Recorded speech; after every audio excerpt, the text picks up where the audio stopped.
Assalamualaikum warahmatullahi wabarakatuh. Hai sahabat sekalian, semoga semua dalam keadaan sehat walafiat hari ini. Senang banget rasanya saya, Gufron Mahendra, bisa menyapa sahabat sekalian lewat sebuah video. Udah lama nih kepikiran bikin video kayak gini, tapi baru kali ini baru bisa kebikinnya. Oke, kali ini di video ini kita akan ngebahas apa sih? Kita akan ngebahas tentang dunia kerja. Bagaimana sih dunia kerja itu bisa dijalani dengan menyenangkan, nyaman, namun tetap sukses. Sebelum kita masuk ke dalam bahasan video kali ini, jangan lupa untuk subscribe, hidupin tanda loncengnya, like, share, dan tulis komen.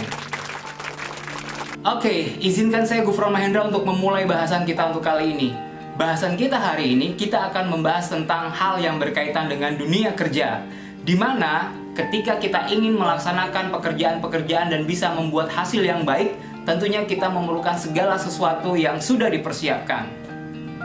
Di dalam dunia kerja dikenal dua skill yang bisa dipakai untuk menyelesaikan pekerjaan dengan baik. Yang pertama adalah hard skill. Yang kedua adalah soft skill. Mengapa seseorang bisa menyelesaikan tugas dan tantangan kerjanya? Mengapa seseorang bisa menyelesaikan masalah-masalah di dalam pekerjaannya? Mengapa mereka mudah meyakinkan orang lain? Mereka punya dua skill ini, hard skill dan soft skill. Apa itu hard skill? Hard skill adalah kemampuan seseorang yang meliputi tentang hal-hal yang berbau teknis, seperti menghitung, berlari, menendang bola, program komputer, desain grafis. Itu adalah pekerjaan-pekerjaan yang menggunakan hard skill. Bagaimana dengan soft skill? Contoh pekerjaan yang menggunakan soft skill adalah kolaborasi, presentasi, komunikasi. Hard skill dan soft skill keduanya harus digunakan di dalam melakukan pekerjaan-pekerjaan. Melalui sebuah riset, berbagai riset tentang hard skill dan soft skill itu menghasilkan proporsional persentase kebutuhan dua skill tersebut di dalam satu individu. Ada yang mengatakan 90% dan 10%. Ada yang mengatakan 80-20%. Ada yang mengatakan juga 75-25%. Di sini jelas sekali terlihat hasil risetnya bahwa hard skill dan soft skill tidak pernah 50-50. Skill manakah yang paling berat persentasenya? Hard skill atau soft skill? Jawabannya adalah soft skill. Anggap saja kita pakai yang 75 berbanding 25%. 75% adalah soft skill, yang 25% adalah technical skill. Mengapa jadi seperti itu, teman-teman? Dalam sebuah pekerjaan, hard skill akan kita temui pada saat kita melakukan pekerjaan-pekerjaan. Sedangkan soft skill itu perlu kita bangkitkan di dalam diri kita untuk kita bisa memilikinya. Bila kita memiliki keduanya, ini akan membuat kita bisa berkinerja baik. Mari kita ambil contoh tentang kebutuhan kedua skill ini. Seorang gitaris yang sangat terkenal, hebat dalam melakukan permainan gitarnya. Secara teknis atau hard skill, dia sangat jago bermain gitar. Baik mulai dari chord atau kunci gitar tersebut, melodi, teknik, bending, tapping, dan lain sebagainya. Itu macam-macam tentang teknis bergitar. Dia sangat jago. Namun tidak kemudian dia bisa membentuk sebuah band. Kenapa? Karena soft skillnya harus baik sehingga dia bisa memiliki sebuah band. Soft skill adalah yang mendukung seorang gitaris ini. Apakah dia bisa berkolaborasi? Punya attitude. Hard skill dan soft skill adalah dua kemampuan yang harus dimiliki oleh seorang yang ingin berkinerja baik. Baik dia seorang karyawan atau seorang pebisnis. Contoh orang yang melakukan hard skill dengan baik adalah, anggaplah kita ada di sebuah toko bakery sekarang. Di situ ada seorang yang mengerjakan pembuatan kue. Teknis atau hard skill yang dia miliki bila dia berkinerja baik adalah dia tahu takaran kuenya, dia tahu bagaimana melakukan pengolahan-pengolahannya, dia tahu bagaimana cara step-step langkah-langkah setelah melakukan A, B, dan C. Itu dinamakan hard skill. Dimana ketika hal itu dilakukan berulang-ulang karena pembuatan rotinya misalnya, roti A, B, C, D, E ini sering dibuat. Akhirnya, pengulangan-pengulangan yang dilakukan itu membuat hard skillnya terbentuk. Bagaimana dengan soft skillnya? Soft skill adalah pada saat dia membuat sebuah roti tersebut, ada kemungkinan dia harus bersinggungan dengan bagian lain atau rekan kerja.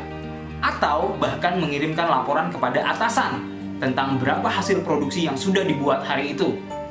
Ini memerlukan soft skill. Cara bicara yang tidak baik atau komunikasi, cara menyampaikan yang kurang baik pada saat kita berkomunikasi, itu akan membuat sebuah komunikasi yang tidak terjalin dengan bagus, yang juga akan berujung kepada merusak sebuah kerjasama. Teamwork atau kolaborasi, ini adalah hubungan antara rekan kerja yang bisa disebut di dalam soft skill. Sehingga ketika seorang individu ingin punya kinerja yang baik, dia harus memiliki hard skill dan juga soft skill. Hard skill tentu saja dia akan terukur. Begitu dia tidak bisa membuat sebuah kue, maka ini akan diulang terus-menerus pelatihannya, sehingga dia bisa untuk membuat kue. Namun soft skill ini adalah dorongan dari dalam diri manusia. Maka sangat baik begitu orang harus memiliki hard skill dan soft skill. Banyak perusahaan yang investasi cukup besar hanya untuk menjaga soft skill di dalam perusahaannya. Dan kali ini, di video ini kita akan ngebahas apa saja soft skill yang harus dimiliki oleh seseorang secara mendasar. Secara singkat, saya akan membuatnya menjadi 9 soft skill dasar yang harus dimiliki oleh individu. Soft skill yang pertama adalah emotional intelligence. Emotional intelligence adalah satu skill yang membuat seseorang menyadari dirinya ada di dalam suatu situasi, baik dia sedang marah, sedih, ataupun bahagia. Sehingga dia bisa melakukan pengaturan-pengaturan atau menahan benturan-benturan, sehingga membuat dia menjadi seseorang yang terlihat cukup penyabar. Semisal sedang terjadi adu argumentasi terhadap rekan kerja atau atasan. Emosi atau marah itu tidak akan pernah dilibatkan ke dalam diskusi tersebut apabila dia memiliki emotional intelligence. Dia menyadari dia sedang marah, dia menyadari bahwa dia tidak boleh marah saat itu. Ini akan membuat seseorang akan sangat senang ketika dia melakukan pekerjaan-pekerjaannya. Kesusahan di dalam lokasi kerja tidak akan mungkin dibawa untuk pulang di rumah. Dan pun masalah di rumah tidak akan dibawa ke tempat kerja buat orang-orang yang sudah menguasai emotional intelligence. 2. Organizing. Organizing adalah kata lain dari pengaturan. Maka seseorang yang punya pengaturan yang baik atau organizing yang baik, dia akan mengatur segala sesuatunya. Mulai dari step-step pekerjaannya, kapan pekerjaan itu akan dimulai, kapan dia akan berakhir, berapa durasinya, dan bagaimana ketika menemui kemungkinan-kemungkinan kegagalan. Ini hanya dimiliki oleh orang yang bisa melakukan organizing. Dia punya plan A, B, dan C. Yang ketiga adalah character reading. Banyak sekali teman-teman bisa temui buku-buku dan juga artikel-artikel tentang bagaimana cara untuk membaca karakter seseorang. Memang hal ini diperlukan latihan yang cukup untuk bisa melakukannya. Namun apabila seseorang bisa melakukan character reading, ini akan mempermudah dia ketika dia bekerja, berhadapan dengan rekan kerja, konsumen, atasan, ataupun bawahan. Dia akan bisa menempatkan dirinya di berbagai situasi sehingga bisa dipahami oleh semua pihak. Yang keempat, time management. Oke. Time management di sini adalah tentang bagaimana kita bisa mengatur prioritas-prioritas pada saat melakukan pekerjaan. Seringkali karena salah mengambil prioritas kerja, hal yang harusnya bisa dilakukan nanti, kita ambil lebih dulu. Dan hal yang urgent datang ketika sore hari, sehingga membuat kita sering pulang terlambat bekerja. Kadang kita tidak melihat itu, karena kita tidak pernah memilih ketika bekerja mana sih yang merupakan prioritas-prioritas kerja yang harus dilakukan. Mana yang harus, mana yang belakangan, mana yang besok, mana yang besok lusa. Jadi time management yang baik akan membuat seseorang enak ketika dia bekerja karena dia memiliki prioritas. Salah satu prioritas yang juga harus diutamakan adalah interupsi atasan. 5. Creative thinking. Creative thinking adalah yang membuat seseorang tidak mudah menyerah ketika menghadapi sebuah tantangan kerja. Karena di dalam creative thinking, seseorang diminta terus-menerus untuk menanyakan bagaimana sebuah tantangan kerja bisa diselesaikan. Menghancurkan temboknya atau menemukan cara dengan memanjatnya. So, di dalam creative thinking kita diminta untuk think out of the box. 6. Teamwork. Teamwork atau kolaborasi, banyak sekali yang menyalahpahami hal tersebut. Banyak yang mengira bahwa teamwork atau kolaborasi adalah tentang bagaimana mereka mau bekerja sama dengan kita. Namun sebenarnya teamwork adalah bagaimana dengan kita, akankah mau membagi sesuatu dengan mereka. Jadi, untuk teamwork yang kita harus lakukan adalah apa yang kita miliki, kita memahami situasi kita, dan kita bermain di dalam tim tersebut sebagaimana posisi kita, dan memberikan support yang luar biasa kepada teman-teman yang lain. Begitu kolaborasi ini tidak ada atau teamwork ini tidak ada, maka sudah dipastikan kinerja individu tersebut tidak akan terlihat baik. 7. Problem solving. Problem solving adalah upaya dari individu yang ingin melihat bagaimana akar dari sebuah masalah, sehingga masalah yang datang tepat penyelesaiannya. Ini tidak dimiliki oleh semua individu, karena individu-individu yang lain bisa jadi hanya melihat masalah di permukaan saja, tidak menggalinya lebih dalam sehingga tidak menyelesaikan di posisi yang tepat. 8. Presentation. Presentasi adalah hal mutlak yang harus dimiliki oleh seorang yang berkinerja baik, baik dia seorang pebisnis, karyawan, level supervisor up, atau mungkin cuma seorang staff. Dia tetap harus bisa melakukan presentasi. Presentasi adalah salah satu contohnya yang bisa dilakukan one to many atau one to one. Seorang sales yang mencoba untuk menawarkan barang dagangannya, dia sedang presentasi tentang barang dagangannya. Jadi, kemampuan presentasi tidak harus dimiliki oleh orang yang berpresentasi one to many, tapi bisa jadi one to one. 9. Communication. Nomor 9, communication adalah hal yang paling akhir, namun ini paling berbahaya. 8 skill sebelumnya tidak akan ada gunanya apabila skill ke-9 atau communication skill dikuasai dengan baik. Banyak orang yang tidak menguasai communication skill, terutama di satu sisinya. Communication memiliki dua sisi, berbicara, yang kedua adalah menyimak.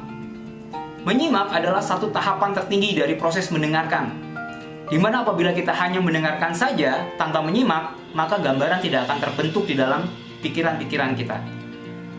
Sehingga banyak orang yang dalam berkomunikasi hanya memikirkan proses berbicara. Dia lupa bahwa menyimak adalah satu proses yang harus dipahami sehingga bisa merangkai jawaban yang baik dari hasil simakan yang kita dengarkan dari orang lain. Itu dia tadi 9 soft skill dasar yang harus dimiliki oleh individu. Teman-teman sudah punya yang mana? Saya ambil kesimpulan karena kita sudah ada di akhir video. Kita ambil contoh seorang pemain sepak bola yang sudah memiliki hard skill dan juga soft skill. Hard skill seorang pemain bola berlari, menendang, berebut bola. Bahkan ada namanya untuk teknik ini. Ketika berlari, seseorang akan menjemput bola, bisa berlari sprint, atau bisa berlari dengan menggiring bola, atau disebutnya dribbling. Menendang bola pun ada teknisnya juga. Menendang bola lambung, lurus, cepat, keras. Begitu juga dengan merebut bola. Ada yang tackling, ada yang serobot dan lain sebagainya. Banyak sekali untuk hard skillnya. Dan soft skill seorang pemain bola adalah kemampuan bekerja sama, bagaimana tidak selalu menguasai bola dan bisa melihat kanan kirinya. Lihat, ketika dia emosi atau memiliki musuh atau memiliki hubungan yang tidak baik di dalam timnya, tapi ketika dia punya kemampuan bekerja sama, suka tidak suka, dia juga harus mengirimkan bola kepada orang yang dia tidak suka. Mengambil inisiatif itu juga bagian dari soft skill.